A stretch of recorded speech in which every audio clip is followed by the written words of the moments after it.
അങ്ങനെ ചങ്ങായിമാരെ ഇന്നത്തെ ഒഴിവ് ദിവസത്തിൽ എന്താ പരിപാടി നിട്ടുകൊണ്ട് ഇങ്ങനെ എല്ലാവരും ഇങ്ങനെ അന്തം മുട്ടിയിരിക്കുന്ന നേരത്താണ് കുന്തം മുണിയന്മാർ ഒരുത്തൻ്റെ ഒരു ആഗ്രഹം പറഞ്ഞു. അങ്ങനെ മമ്മൂട്ടിയാക്കുണ്ട്, വയമാക്കുണ്ട്, ഹൈദർത്താക്കുണ്ട്, ആസിയുണ്ട്, നാരായണൻകുട്ടി ഉണ്ട്, മണിച്ചേട്ടപ്പുണ്ട്, എല്ലാവരും ഉണ്ട്. അങ്ങനെ നമ്മളെ ലുസൈൻ ബേക്കറിക്ക് എത്തിയിട്ടാ.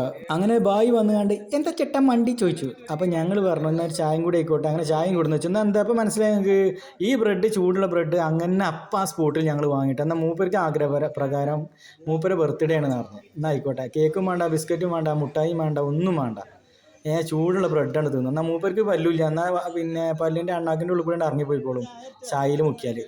ബിസ്ക്കറ്റോ കേക്കൊക്കെ ആണെങ്കിൽ തൊണ്ടേൻ്റെ ഉള്ളിൽ കുടിക്കാൻ വെച്ചിട്ട് എല്ലാവർക്കും അങ്ങനെ ആക്കി. അങ്ങനെ മുറിച്ച് പിന്നെ ചൂടുള്ള ബ്രെഡ് കേട്ടോ, കട്ട് ചെയ്യാത്ത ബ്രെഡാണ്, എല്ലാവരും കൂടിയാണ് തിന്നു. അല്ല ആദ്യം ആർക്കും സംശയമാണ് ബ്രെഡ് വേണോ വേണ്ടേ. അങ്ങനെ പരലിന് വറ്റിട്ടെടുത്ത മാതിരി 4 ഭാഗത്തുനിന്ന് വന്നുകൊണ്ട് ചിന്നി ചിതറി തിന്നലാണ് തുടങ്ങിയിട്ടോ. അത് പിന്നീട് കാണാനൊന്നുമില്ല. മൂപ്പര് നല്ല തീറ്റ തിന്നണേ. ആദ്യം ഒന്ന് മുങ്ങിയപ്പോൾ ഒന്നായിട്ടാണ് ഇറങ്ങിപ്പോയി, കാരണം പല്ലില്ലല്ലോ, തടയാൻ അവിടെ ഒന്നുമില്ല. പിന്നെ ഓനൊക്കെ ഇങ്ങനെ മുന്നിൽ കോഴി ബിരിയാണി കിട്ടിയ മാതിരിയാണ് തിന്നണത്.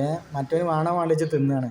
അങ്ങനെ എല്ലാം കഴിഞ്ഞ് ചായയും കുടിച്ച് ഞങ്ങൾ തിരിച്ചു പോകാനുള്ള പരിപാടിയിലാണ്. അടുത്ത പരിപാടി ഉച്ചക്കത്തെ പരിപാടി എന്താ വെച്ചാണ്ട് നിൽക്കുകയാണ്. കാരണം മൂപ്പര് പ്രകാരം ഞങ്ങൾ അങ്ങനെ ആക്കി ഒരു ബർത്ത്ഡേ പോയി. നമ്മൾ ലുസൈൻ ബേക്കറി അടിപൊളി ചായയും കടിയൊക്കെ കിട്ടുന്ന സ്ഥലമാണ്. അങ്ങനെ തിരിച്ച് ഞങ്ങൾ നമ്മളെ ബസ് സ്റ്റോപ്പിൽ തന്നെ തിരിച്ചു പോവാണ് നാട്ടിലേക്ക്. അതിൽ ചായക്കാകുമ്പോൾ ബായി വന്നിട്ട് ശരി ചേട്ടാ പിന്നെ കാണാം എന്ന് പറഞ്ഞു. പിന്നെ എന്തോ പറഞ്ഞോ, എന്റെ അച്ഛൻ ചോദിച്ചു മുതലാളിയുടെ ഒരു ഫോട്ടോ വീട്ടിൽ തൂക്കാൻ.